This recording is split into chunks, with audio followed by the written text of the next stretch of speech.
Today on Ask Miyazaki, we talk about finding ideal clients, social media ad campaigns, and why people hate Twitter.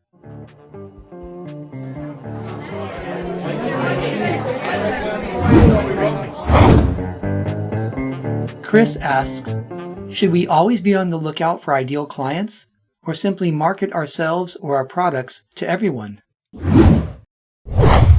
Chris, the answer is both, to some degree. Yes, you always want to find your ideal clients.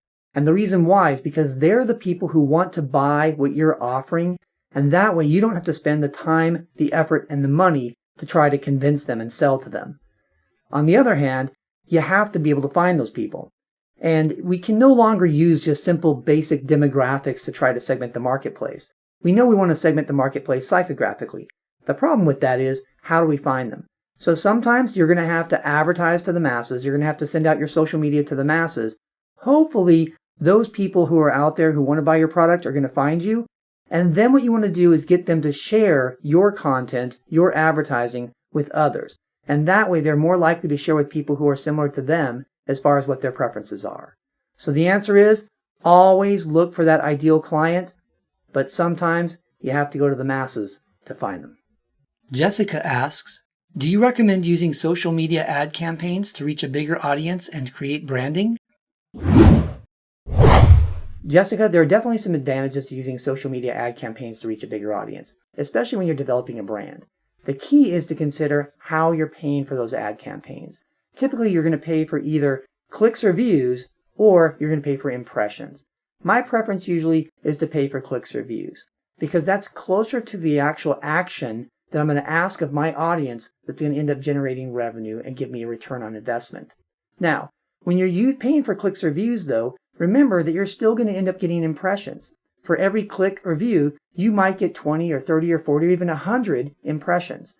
So, as you're developing your ads, consider how those impressions are going to look when they're not a click or a view.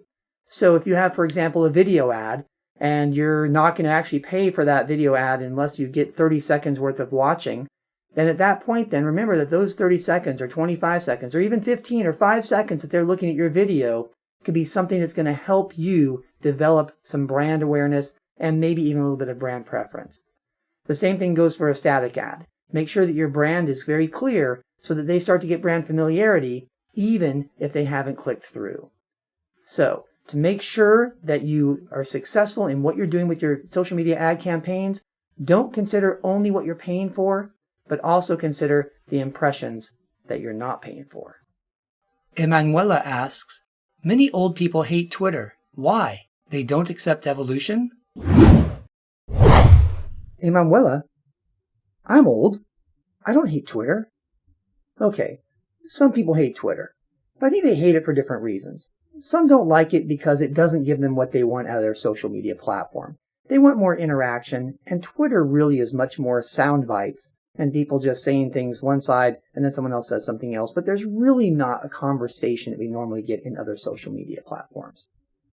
Other people, I think, really do hate Twitter, but they hate it because it's so reactive and it's so combative, and because people say things so quickly. And I think there's a lot of people on Twitter who are trolling. They're always trying to get a reaction.